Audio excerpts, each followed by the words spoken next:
Hauzik Manipurgi mafam kharada hui haudongdagi sandorokpa laina oiriba rabies asina miyamgi punsida aki tujungba faunari marak asida raja sarkagi haksel bibangnasu laukhatpa yaba seksin thaurang kayasu laukhatlagli maram aduna rabies laina asina miyoibada sandoroktringaida hui haudongda matam chana anti rabies vaccination thadokpiba mathau tai haina khali marak asida district veterinary office Tamenglonggi makhada Noney veterinary hospital na sinduna haukiba April gi tang mangada longsai amasung longmai part 4 da vaccination cum awareness program on foot and mouth disease brucellosis PPR gi matangda miyamda bhap tahanbigi program ama pangthokhi thoram adu National Animal Disease Control Program gi makhada pangthokhi bani veterinary officer oiribi Dr. G. Paulilu amasung Dr. Dimdimna lusingduna pangthokiba thoram aduda shan chani hui nifu amasung ok kuntrada tika thadokhi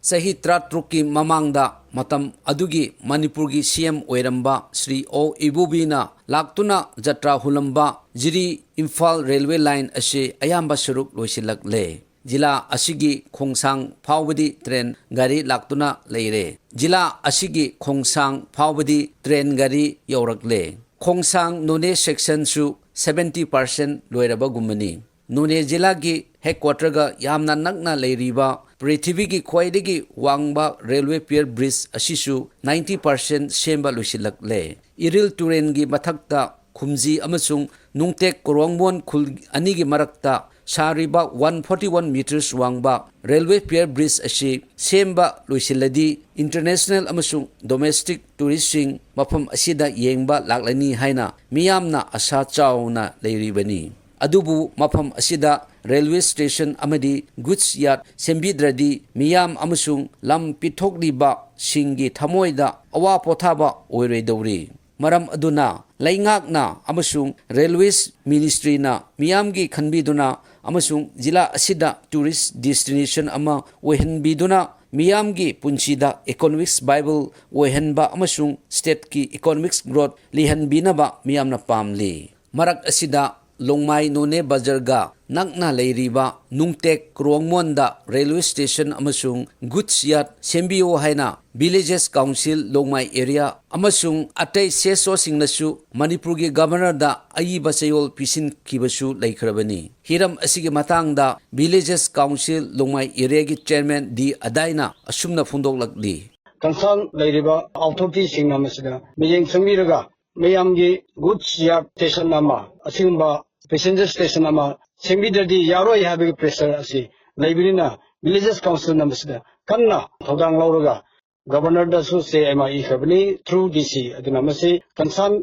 authority na akanba miyeng sangiraga sembiu Noney ase Manipurgi chingi jila ama oirasu jila asigi headquarter da leiriba longmai asidi yamna kutpa chingna koisinba tampaklam macha oibana Saba matamda yamna shai amasung ingba matamda yamna ingba mafam oi maram aduna nutigi miyoiba punsida sangdraba yadaba masak oiriba mai electric asisu amani adubu Noney jilagi main power supply line oiriba 33/11 Urembam Noney IST line ase toina yaraktaba maramna mai changnaina phangdaba maram oi hiram asigi matangda jila asigi DC amasung Power Commissioner gi thakta haukiba chahida yanache inakhiba laikhrabani adubu haujik phawba thabakta onthokhtaba maramna miyam wana khangneri nongju tha laktringaida tawba yamba simjin sajinba asi tawbidradi kumsigi burisadasu mai chang naina